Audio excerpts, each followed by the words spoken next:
itu juga satu hal yang sering dibahas oleh Ruben ke saya, ya. Mm-mm. Jadi anak-anak ini kan masih punya ibu, ya, dan juga anak-anak ini masih punya ayah. Dan Mm. ayahnya juga masih peduli, masih bertanggung jawab terhadap anak-anak ini.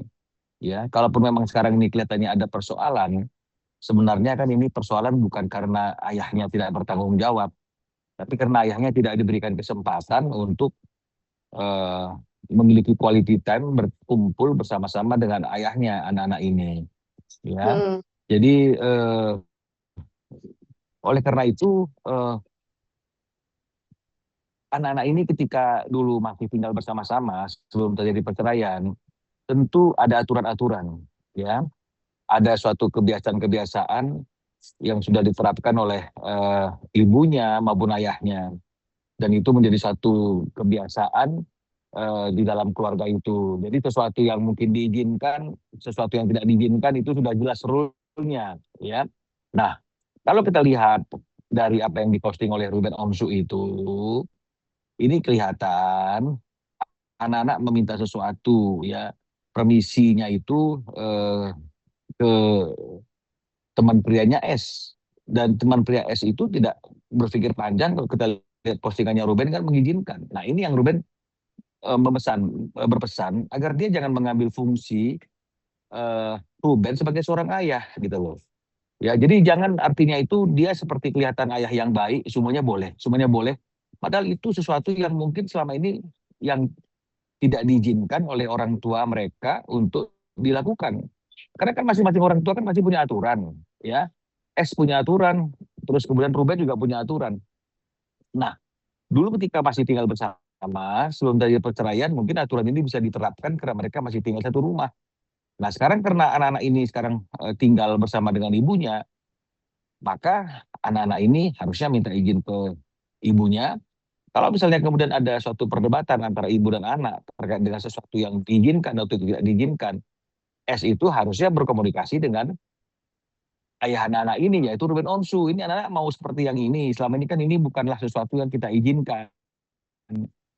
Nah, bagaimana ini kira-kira pandangannya? Jadi artinya Ruben harusnya memberikan pencerahan kepada anak-anak ini, itu tetap tidak boleh kalau memang itu dianggap tidak baik bagi anak-anak.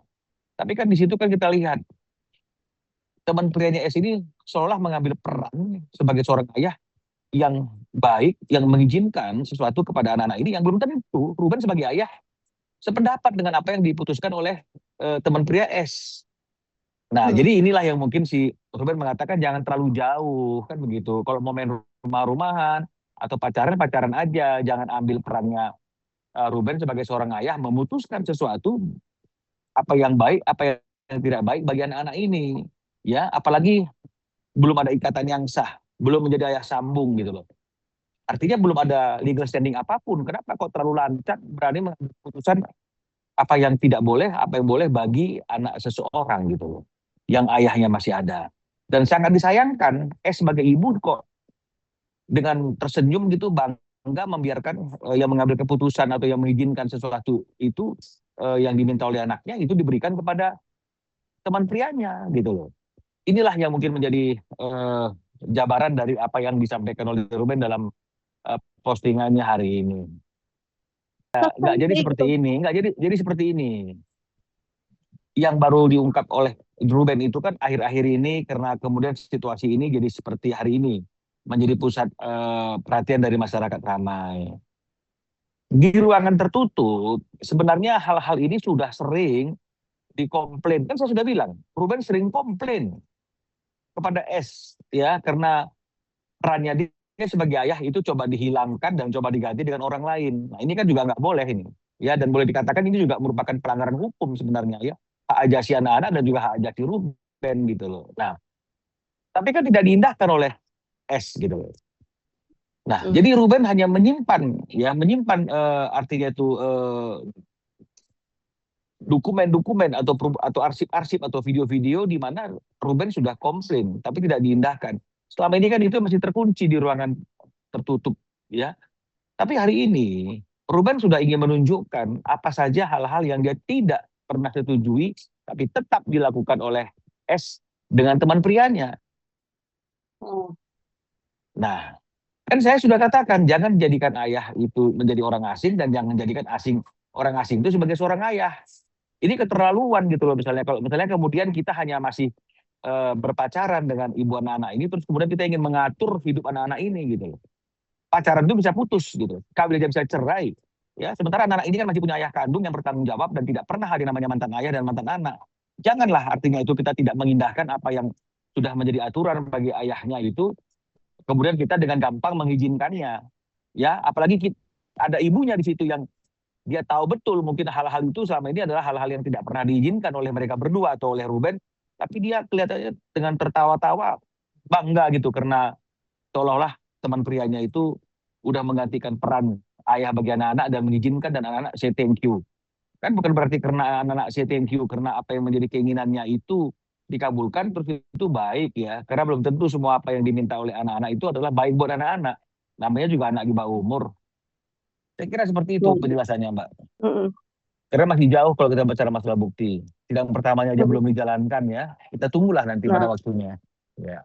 nah, Des, Mbak, nggak ada persiapan. Kan saya sudah bilang ini kan pekerjaan rutin bagi seorang advokat.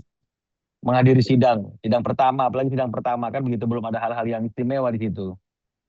Kan kalau bicara masalah tagihan invoice itu kan karena pertanyaan teman-teman media. Jadi kita jelaskan ya. Jadi kalau misalnya dikatakan Ruben itu lalai untuk melaksanakan kewajibannya membayarkan nafkah, tidak. Saya menjelaskan, Ruben menunggu. Menunggu apa? Menunggu S itu menyampaikan dengan santun, kemudian mendiskusikan sehingga ada satu nilai yang pasti tentang berapa biaya hidup anak ini sebenarnya dan juga biaya pendidikannya.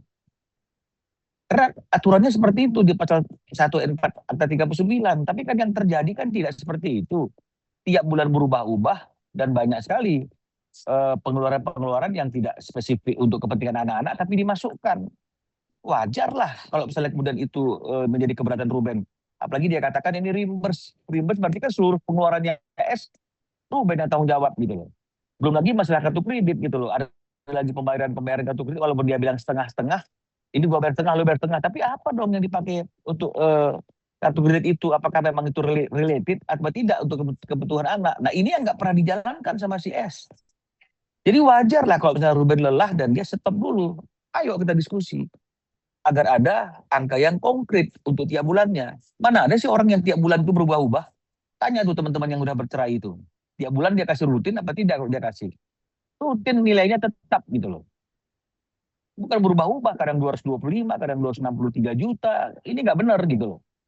Jadi itu yang saya sampaikan ketika teman-teman media bertanya tentang pola tentang masalah biaya nafkah. Tapi kan gugatan kita kan jelas. Ini hanya gugatan hak asuh anak. Gugatan kita itu tidak bicara tentang nafkah. Tapi kalau misalnya isu nafkah itu diangkat oleh pihak S, tentu kami akan menjelaskan dan kami akan lawan. Tapi materi gugatan kami hanya materi gugatan hak asuh anak. Clear ya? Siap.